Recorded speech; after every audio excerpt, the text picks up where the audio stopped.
You're watching Pool Guys Unfiltered, where we dive deep into all your pool and spa related questions. On this episode, we're sitting down with Randy O'Neill to answer all of your legal questions.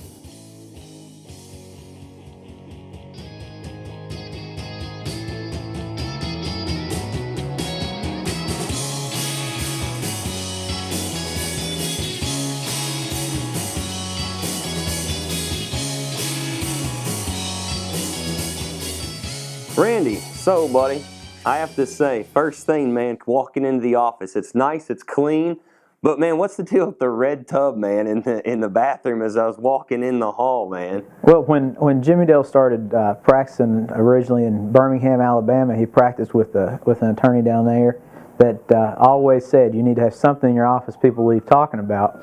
So when he built this office, he decided he wanted a red bathtub. And so that's kind of the story behind the red bathtub. I'm not sure anyone's ever taken a shower in it, but it's there in the hallway bathroom. I have to say, man, I love it as a business standpoint, and that's a really good note to take, and it's kind of intriguing because you walk in and it stands out. It gets you. So if you ever visit and ask if you're not visiting, if you're coming by and you ever needing any legal advice, you guys can hit up Jimmy Dale and Randy and check out the red bathtub too.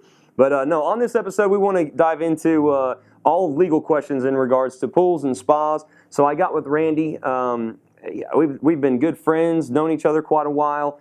He's here in town in Richmond, Madison County. Tell everyone where you're located, buddy, and who you guys are, what you're all about. Williams and O'Neill, P.S.C. We're located at East Irvine Street, 200 East Irvine Street, directly across from the post office. Our building adjoins the parking lot at Mass Gardens. It's pretty easy to find us. I'll say those are probably your two best locations to find them, right across from post office and Madison Gardens, right next door. But like I said, we want to get into a lot of the pool and spa related questions as far as, things that we get a lot of questions asked as far as, when I own a swimming pool, what are some issues? What are some things I need to be concerned about? Or, you hear about the worst case scenario, kids drowning, So, Randy, when it comes to saying, hey, I want to own a swimming pool, and above ground, in ground, when it comes to a residential person, what does it matter as far as some legal, some general liabilities owning a swimming pool? Well, when you decide to put in a swimming pool or buy a house with a swimming pool, that's a big responsibility you take as a homeowner. There's tremendous liability that comes with that, but if you do things right, you can protect yourself most of the time from that liability and minimize that liability, especially if you do things such as having a reputable contractor install the pool, inspections, that sort of thing, and then also just making sure that you follow all the local codes and ordinances and the state regulations. And that's some of what we'll talk about. And that is a great point, because the number one thing when you hire a contractor, you want to look at make sure you're having the proper permits are being pulled. When it comes to a pool right now, as a pool contractor, I pull the pool permit. And right now in the state of Kentucky, most areas, they don't pull a permit for above ground swimming pools. You must, though, for a semi in-ground or an in-ground swimming pool. But also, then you have to have an electrical inspection. Those are all really important. That's a great point. So when is there a big difference when you talk about an above ground versus an in ground, you think, as far as liability on that homeowner? Well, really, from a liability standpoint, you have the same issues you're dealing with. The number one thing is keeping uninvited people out of the pool. That's one of the major issues. Drowning issues, unsupervised children, that kind of thing, or unsupervised adults. Adults, I guess. Yeah. But that's where the major issues come from. And so the first step is keeping uninvited or unintended people out of the pool, especially children. Yeah, and that's always a scary and sad thing. We always say, and that kind of ties into, how important is it as far as when you talk about code, you must have a fence, and it's got to be 48 inches. How does that help maybe on a legal standpoint? If you have a pool installed, have a fence, does it kind of help you, I don't know, this is the right question, but keep you free and clear, or does it at least limit your liability as far as doing the right things, as far as having a fence, stuff like that? Well, of course, following all the codes and all the proper regulations, that mitigates your liability.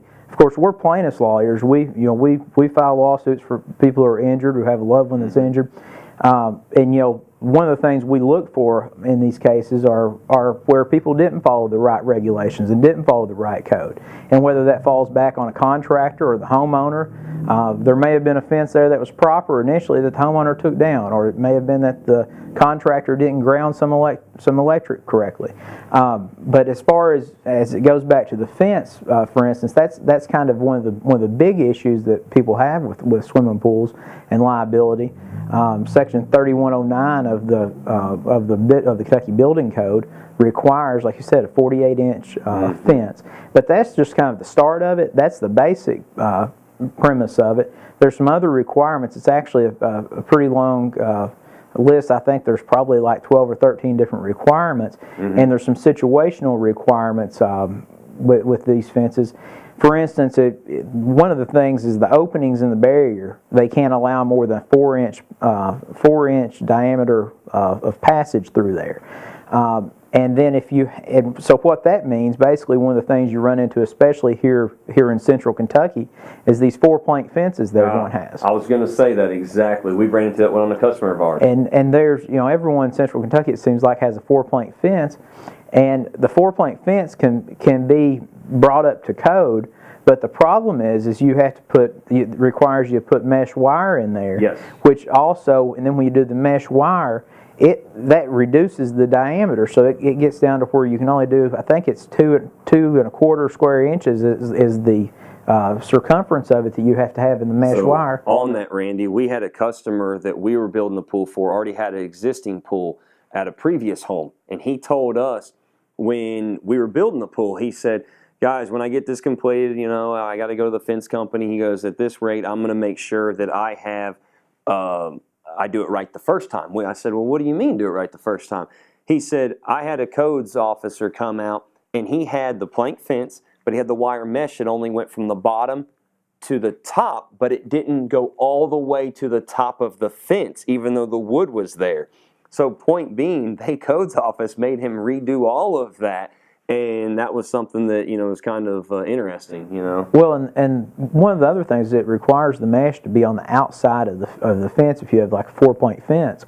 And the reason behind that, and for the smaller circumference of the opening in it, is I think the idea behind it is so that children or someone can't climb it, stick their foot in it and climb up the fence. Children or animals, yeah, sure. And so basically, that's the idea behind it, is, making sure they can't either slide through one of the openings or climb the fence. But one of the problems though that creates is most subdivisions have restrictions. They'll allow you to have these 4-plank fences, especially a lot of them in this area. They'll have restrictions and you'll have restrictions that prevent you from adding the wire in the fence, especially on the outside of the fence. And so for aesthetics and things like that. If someone already has a 4-plank fence in place, and then they're looking at putting in a pool, or they're building or putting in a pool and are thinking of building a 4-plank fence, they really need to clear that also with their homeowners association before they have the undertaking, because they may be removing a fence, and there's actually a Court of Appeals case with that very issue. Oh man! And the homeowners actually had the approval from the homeowners association to put in the fence. Then they later decided to put in a pool. The homeowner association said, no, you're not putting this, that violates our restrictions. And so a lawsuit ensues over it, and Court of Appeals says, well, you have to follow your homeowner association's restrictions. That the fence itself is allowed, but adding this mesh wiring in there violates those restrictions.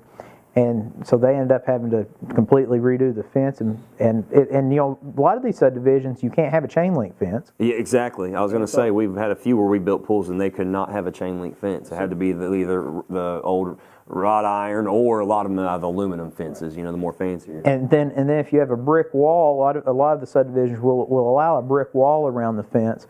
And that there's certain specifications for a brick wall around. You can't have any openings in that wall, so it has to be a solid brick wall around the house. One wall of the house can be considered one of the walls, but it has to be completely surrounded by the brick wall. So that creates some other issues a lot of times when people build a brick wall and leave a big opening in it. So. Jeez. So no, and that's a good point. Following not just what local codes, but HOA. I mean, that's really important and a good point. There that you made.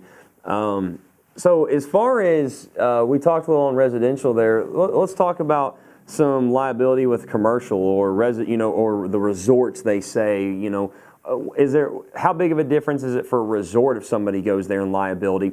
And what I'm asking is, because a lot of people, just assume things, What's the proper thing, as in if me and my family go to a hotel, what am I supposed to, obviously I'm being a parent, I have a child, well I need to be responsible, but how much responsibility is also thrown on this hotel or resort or commercial pool of liability because of all these people in different walks of life of walking into their pool in danger, Well, all public pools, and there's kind of two different distinctions in public pools because all public pools are regulated by the Cabinet for Health and Family Services, and it's actually regulated under their Environmental Protection Division. And they have regulations that any public pool, whether it's at a hotel or resort or a pool like at Lake Reba or a county pool or city pool, they regulate all public pools, and they require things such as signage, and they require there's certain requirements with the treatment of the pool and that sort of thing.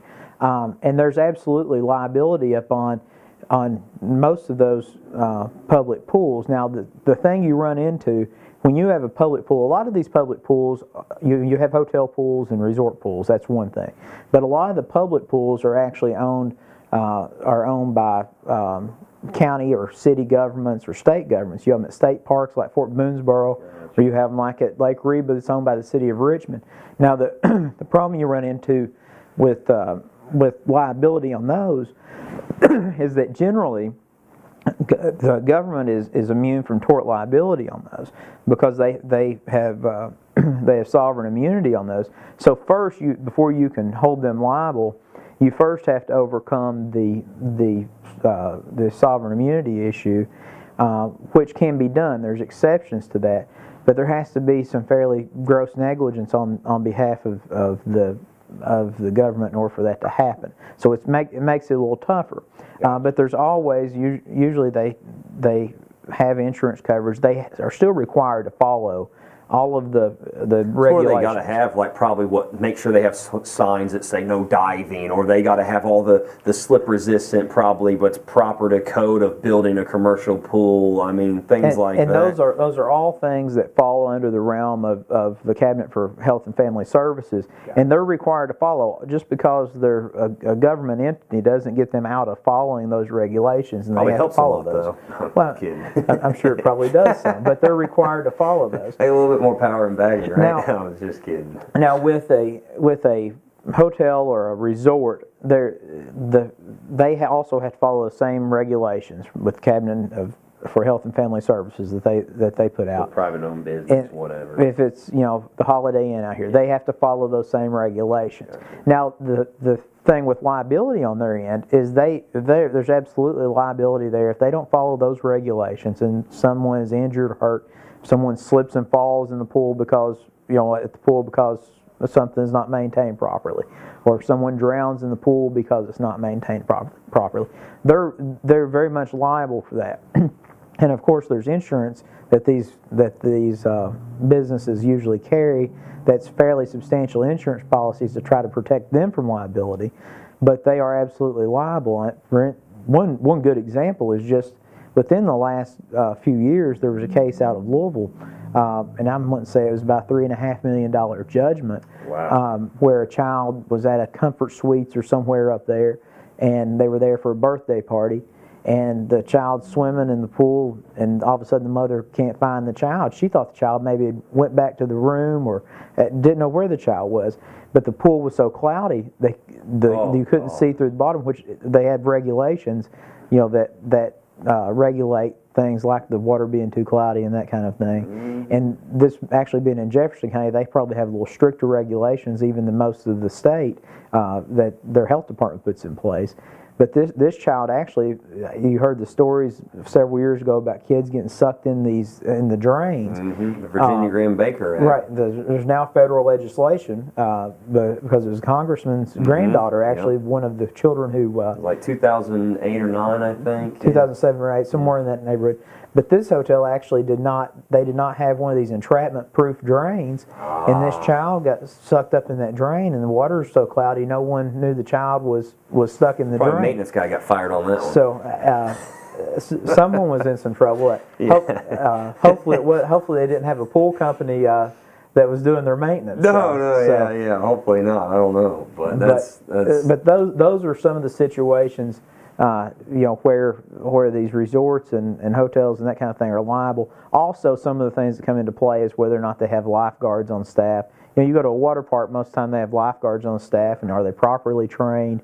You get into a lot of those issues. So there's definitely liability at most public pools that are if they're privately owned. And just because that the government has some protection doesn't mean that they're not necessarily liable. That there's still situations where a claim may be made against them. And Randy, I'm going to ask this. You might not know the answer. We had a customer once came in, and now that we're talking about this, they asked once when they were going to swimming, and they went to, I think, the Red Roof Lot. No, not Red Roof Lot. The down south where they got the indoor park and all that, the water park. But anyways. It says they have a big sign that says swim at your own risk. Does that, by any means, having a sign that says swim at your own risk, does that take liability off of a public pool or anyone and put it on a customer that's going and attending there? It does not. They're still required to follow whatever local regulations. If they're not keeping up their pool in a safe manner, that still does not take away all liability. And most of the time, these swim at your own risk signs, that's some of the regulation. When you go to a public pool, you'll always see the pool rules listed. You'll see a lot of signs when you go to most pools. No running. Right. And I doubt many people actually read them, but they're always there. No. And those are all when signs. I was a kid, we didn't. Right. They're all signs that are required by regulation. Most of that's regulated, and that's why they're there. And if they don't have those signs, that's something that when we go to sue someone over an injury at a pool, CYA, cover your own. We're looking to see if those signs are there, and of course we're going to make the argument that had that sign been there warning, it would never happen. I guess kind of like hot coffee. Right. So you got any good stories or any crazy cases you've heard for us that I would love to hear about, as far as any, obviously hearing about a child, no one wants to hear that. That's kind of sad and crazy. But I mean, anything where, something in a pool or any crazy, a drunk idiot or animal or something, you all have anything that's... We've had the occasional pool story come through every now and then. Someone, jump in a swimming pool with golf shoes on, that kind of thing, and end up sued over it. But probably the best story I have regarding the pool from practicing is actually a criminal case where I had an individual. He's a farmer, and they ended up charged criminally. These people had a pool and they didn't have a proper fence around it. I'm sure at one time there was probably a fence there when the pool was installed. They ended up taking out the fence, and they live in a rural area, so they probably didn't think they needed the fence. And real quick on that, can you have anything like that? There's no such thing as a grandfather clause then. You got to get up with the codes, right? Everything that you inherit, right? You're required to have that fence under the building code. Okay. If you'll have it approved. No one's really going to. There's no one to really. No one's coming out in rural areas of Madison County and checking to see if you have a fence. Yeah. But so it's conceivable that you could have a pool installed and then remove the fence, but that's really opening you up to major liability if you do that. But in this situation, this pool doesn't have a fence around it, and it backs up to a farm. Well, cattle being as they are, they get out from time to time. Fences have breaks in them. And this big bull that this farmer owned ended up getting loose in the middle of the night, and this was in the winter. So the pool had a cover over it. And I'm guessing it wasn't one of those covers Safety covers with the springs. It must not have been the kind that holds the elephant that you see on the commercial. Because we advertise and sell them, but we have those kind. Well, they must not have purchased this cover of American Pool and Spa, because this bull walks straight onto the pool cover, and of course it just falls directly in the pool. And so you can imagine the 2,000-pound bull flopping around in the pool. And of course, it made its way out, but and survived and came out just fine. But the pool did not survive. And so luckily, of course the farmer had his cattle insured, and that covered the damage. But the sad part of the story was a sheriff's deputy got a little overzealous and charged this farmer, who's an elderly man that was doing the best he could farming. Charged him with a felony criminal mischief over the damages bull caused. And of course there was no way to prove any intent or anything on his behalf. So that case, needless to say, was dismissed. But still, that's one of the most bizarre, at least swimming pool. I paid my bull stories. to go jump in your pool. Was it? Do you know if that case happened? Was it like in the heat of summer? Maybe the bull got a little hot. He's just trying to cool off. No, this was in the winter, I believe. The pool was covered. That's funny. But one thing that, in general, with liability, with a pool, the number one thing you can do as a homeowner is make sure you've got sufficient insurance. And of course, I don't sell insurance by any means, and we're usually suing insurance companies. But the best advice I can give someone is to make sure you have sufficient insurance coverage if you're going to have a pool, because if something were to happen, that will protect you and your assets. And a lot of people, they kind of get into a pool and they don't anticipate a lot of the costs associated with it, and then they skimp on the insurance coverage, and then that's really putting them at liability. So that's one of the things people need to consider when they're looking at buying a house with a pool or putting in a pool, is whether or not they can afford the additional insurance coverage, because it's very important. Because I know, coming from the plaintiff side, if one of the things we do is we do an asset check on people to see what they have asset-wise. Yeah, absolutely. What to go after and what to see. And it really puts all of your assets in jeopardy if there were to be some tragedy at your pool.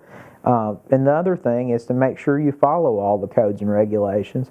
And you can always, if you have questions, you can always contact. Most lawyers are happy to talk to you about what's recalled or what's required, or put you in the right direction. And also, pool professionals that work in that industry every day, especially guys like you. One of the things is that makes it important to hire some reputable company is having someone that goes to training. You all are going to training, it seems like, almost all winter. So you're up to date and you know what the regulations are and what codes require and that kind of thing. Because if you have some fly-by-night pool installer come in and then here something happens and someone gets electrocuted at your pool, or some other injury as a result of some defective work, that pool company is probably going to end up in a lawsuit. But if you have some fly-by-night company, they leave you hanging out to dry. Oh, yeah. So you want to have someone that's there, that's always been there, that's going to be there. There's mistakes happen, things happen, but you need to have someone that's got that's credible enough that you can put your trust in them. And that's really, between that and having insurance, that's the two best things you can do to protect yourself with a pool. And if you follow these regulations, have insurance, and use a reputable installer, you're probably not going to have a headache out of that pool from a liability standpoint, because you'll have everything in order if something were to happen. Yeah, absolutely. Well, Randy, we really appreciate all the information. Tell everyone where you guys' phone number located again so they can contact you all. Located at 200 East Irvine Street. That's directly across from the post office, right beside Madison Garden. You can reach us on the phone at 859-623-2000. It's 859-623-2000. Or you can find us online at williamsoneil.com. That's another episode of Hashtag Pool Guys Unfiltered.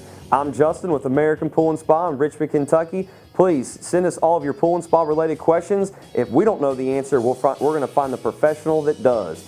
So leave it to us. Just swim and relax.